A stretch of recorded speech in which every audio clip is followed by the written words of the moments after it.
অনেকের স্ত্রী মারা যায়, দ্বিতীয় স্ত্রী গ্রহণ করে। আগের স্ত্রীর ঘরে আল্লাহ সন্তান দিয়েছে, বাবাটা বাহিরে বাহিরে কাজে থাকে। সৎ মা ওই বাচ্চাগুলির ঠিক মতো খাইতে দেয় না, কষ্ট দেয়।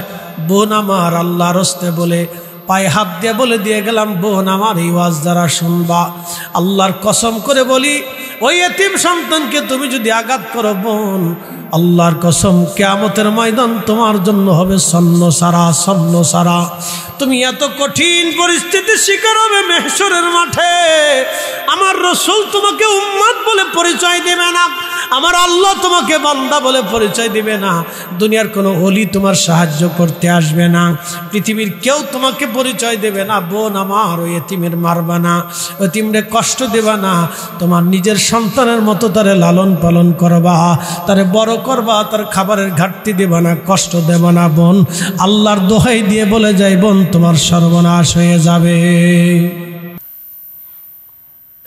এক শায়েস্তাগঞ্জবাসী আল্লাহ আরো জানাই দিলেন, হাবিব এতিমদেরকে নবীজি বলেন, উম্মত তোমরা যদি আমার এতিমদেরকে লালন পালন করো, তাহলে তোমরা শুনিয়ে নাও, এইভাবে জান্নাতে আমি আর তুমি পাশাপাশি থাকবো। আমি আমার ওই বোনকে বলবো, বোন স্বামীর ঘরে এসেছেন, আগের স্ত্রীর ঘরে যদি সন্তান থেকে থাকে, মহিলাটা মারা গেছে, এই এতিম বাচ্চাটাকে আপনি নিজের সন্তানের মতো আদর করেন। আপনার সন্তান মনে না করলেও এতিম মনে করে আদর করেন, কারণ এই বাচ্চাটা এতিম, এই বাচ্চাটা এতিম হয়ে গেছে। বোন আমার, আল্লাহর কসম করে বলি, জান্নাতে আমার নবীর সাথে পাশাপাশি থাকতে পারবেন, এইভাবে পাশাপাশি থাকতে পারবেন। নতুবা খাসর আপনার জন্য এত কঠিন হবে, আমার রাসূলের দরজায় আপনার জায়গা হবে না, আমার নবীর দরজায় জায়গা হবে না, আল্লাহর দরজায় জায়গা হবে না।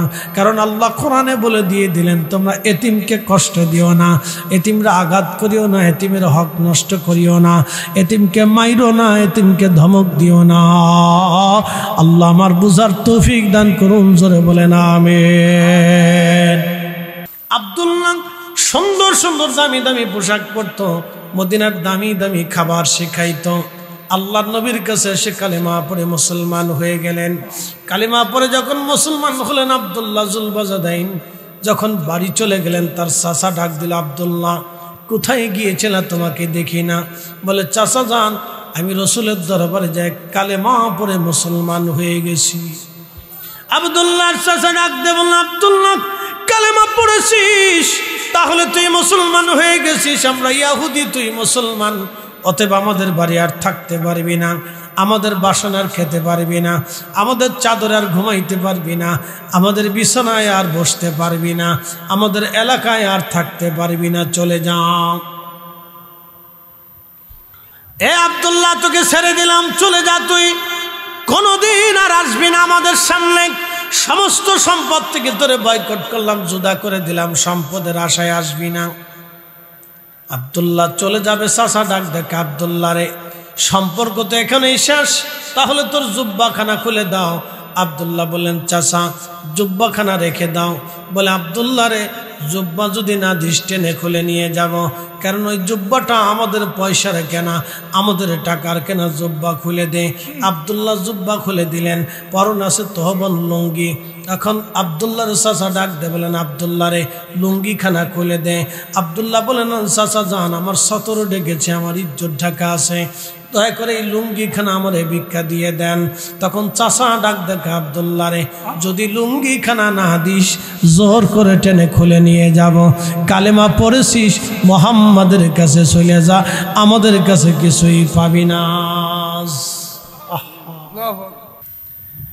আমরা আলেমে বাঙালি আব্দুল্লাহ জুলবাজাদাইন,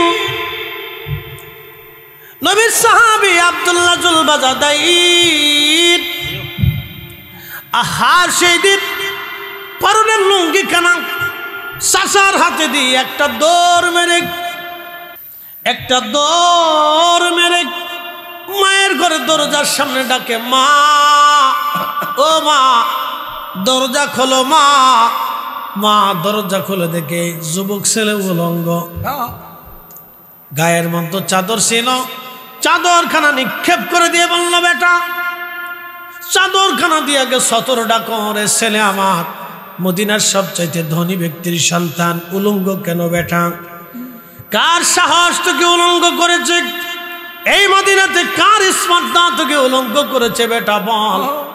তখন আব্দুল্লাহ ডেকে বলল, মা আমি আমার রসুলের দরবারে যে কালেমা পড়েছি, চাচা আমার সব সম্পদ থেকে বহিষ্কার করে আমার পরনের পোশাকগুলি খুলে খুলে নিয়ে গেছে। মা আমি আজকে বস্ত্রহীন, আমাকে আজ বস্ত্রহীন করে দিয়েছে আমার চাচা। মা ডাক দিয়ে বলল, বেটা করছিস কি? তুই মুসলমান হয়েছিস, আমরা ইহুদি, চলে যার কোনোদিন আমাদের কাছে আসবি না। আমি মা তোকে জুদা করে দিলাম, বিদায় দিয়ে দিলাম। যদি কোনোদিন কালেমা আসরে আমার কাছে আসিস তাহলে মায়ের দরজা খোলা থাকবে, নতুবা সন্তানের পরিচয় নিয়ে আর কোনোদিন আসবি না, দূর হয়ে যা। আমি যেহেতু তোর মা, তোকে এই চাদরখানা ভিক্ষা দিয়ে দিলাম, চলে যা, আর আসবি না। এই যুবকেরা ইমানদার, এই জন্য আল্লাহ বলেন আমিনু আমিনু আমিনু, ঈমান আনো তাদের মতো, কামা আমানান নাস, আমার নবীর সাহাবীরা যেইভাবে ঈমান আনছে তোমরাও সেইভাবে ঈমান আনো, ঈমান আনো, ঈমান আনো। জোরে জোরে বলা যাবে কি আল্লাহু আকবার। তারা সেই দিন আব্দুল্লাহ কেঁদে কেঁদে বলে, মা গো মা, আমি জানি সন্তানের জন্য শেষ আশ্রয়ের ঠিকানা হলো মায়ের কোল।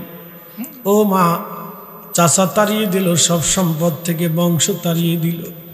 আমি ভাবছি তুমি মা, আমি সন্তানকে কোলে তুলে নিবা। ও মা, আজকে তুমি আমার জুদা করে তাড়িয়ে দিলাম। মা, তোমার ভিক্ষা দেওয়া চাদরখানা নিয়ে চলে গেলাম। মা, কোনো দিন আর হয়তো তোমার সাথে দেখা হবে না রে মা। মারে, সন্তানের পরিচয় আজ ভুলে গেলাম, মায়ের পরিচয় ভুলে গেলাম, কিন্তু ঈমানের পরিচয় ভুলবো না, আমার নবীর কদম আমি ছাড়ব না। এই একসাথে বলেন আল্লাহু আকবার। না না, হাত উঁচা করে বলেন আল্লাহু আকবার। না না, জোরে বলেন ইয়া রাসূলুল্লাহ। আমরা সুন্নি, কথা বলেন ঠিক কিনা? জীবনের শেষ সময় পর্যন্ত নবীর কদম ছাড়ব না, রাজি আছি না? না, হাত উঁচা করে দেখাই। আব্দুল্লাহ কেঁদে কেঁদে বিদায় নিয়ে চলে গেল। কোনদিন আর তিনি ফিরে আসে নাই। ওই যে চাদরখানা মাঝখান থেকে কেটে দুইটা টুকরা বানাইয়া, একটা টুকরা দিয়ে লুঙ্গি বানাইলো, আর একটা টুকরা দিয়ে গায়ে লাগাইলো। একদিনের ধনী যুবক আজকে ফকির হয়ে গেল আমার নবীর প্রেমে। একটা চাদর পরনে পড়ল, আর একটা চাদর গায়ে লাগাইলো। এক চাদরে, এক তহবন্দে, এক চাদরে। হযরত আব্দুল্লাহর দিন কাটতেছে, বাড়ি নাই, ঘর নাই, সংসার নাই, জমি নাই, জাতি নাই, অর্থ নাই, বিত্ত নাই, কাজ নাই, চাকরি নাই, কিছু নাই। নবীর বাণী আহলে সুফফা সাহাবী হয়ে গেল। কোনোদিন খাবার আসলে খায়, না আসলে না খেয়ে থাকে। আব্দুল্লাহ জোরে জোরে জিকির করত, আল্লাহ আল্লাহ আল্লাহ আল্লাহ আল্লাহ আল্লাহ আল্লাহ আল্লাহ। আন্না রাফা সাউদ জোরে জোরে জিকির করত আব্দুল্লাহ জুল বাজাদাইন। এই জন্য তাকে জুল বাজাদাইন বলা হয়, জুই চাদরের টুকরাওয়ালা বলা হয়। আরে যুবক, আজকে তোমাকে কিসে তোমাকে নবী থেকে জুদা করে দিল বলো? কে তোমাকে রসুল থেকে জুদা করলো বলো যুবক? সেই দিনের আব্দুল্লাহ নিজের জীবনের সব ছেড়ে দিল, কিন্তু নবীর কদম ছাড়ে নাই, আমার রসুলের কদম ছাড়ে নাই। আমি দুইজন সাহাবীর জিন্দেগি বলে ফেললাম, দুইজন সাহাবীর জীবন আমি বলে ফেললাম। তারা নবীর জন্য সব দিয়ে দিল। তাবুকের যুদ্ধের ময়দানে একমাত্র আব্দুল্লাহ ইন্তেকাল করলেন। আব্দুল্লাহ জুল বাজাদিন ইন্তেকাল করার পরে আল্লামা ইমাম নুরউদ্দিন হাইসামি রাহিমাহুল্লাহ মাজমাউজ জাওয়ায়েদের ভিতরে বিশুদ্ধ সনদে হাদিস লেখে, আমার নবীজি বললেন, সাহাবীরা রে, আমার আব্দুল্লাহর কবরের মধ্যে তোমরা নামাইবা না, আমি নবী নিজে আমার আব্দুল্লাহর কবরে নামাবো।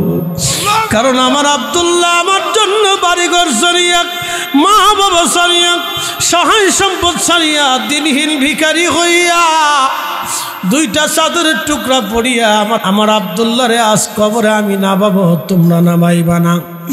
আব্দুল্লাহ জুলবাজুদ্দিনের কবরের মধ্যে নবী নিজে নেমে গেছে রে।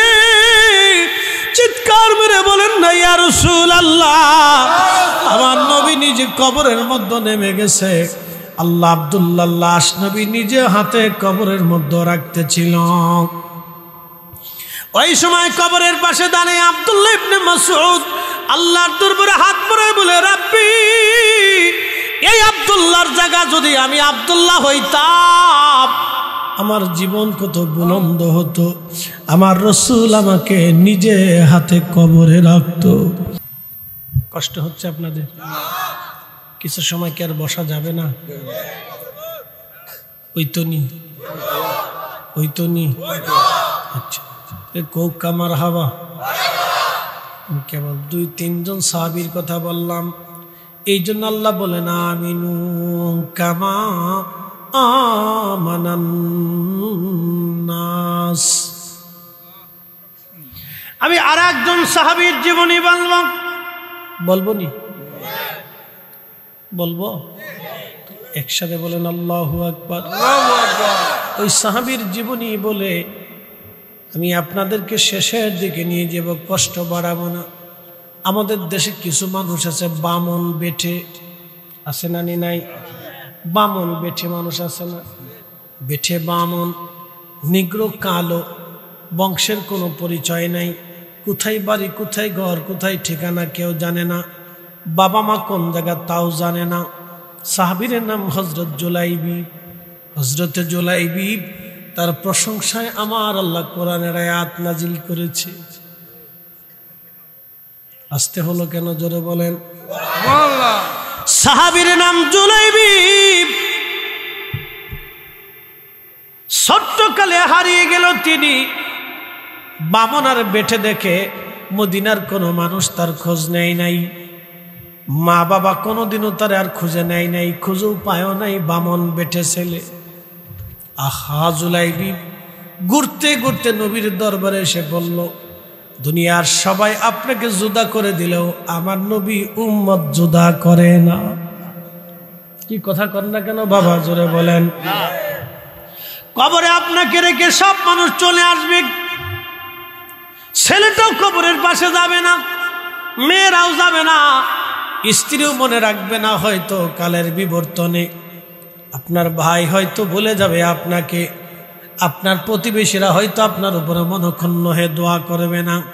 কিন্তু শুনে যান, তিনি এমন একজন নবী, উম্মতের কঠিন বিপদের সময় নবী মদিনায় থাকে না, উম্মতের কাছে নবী তশরিফ আনে, উম্মতের তরাইয়া তরাইয়া জাহান্নাম থেকে বাঁচায়।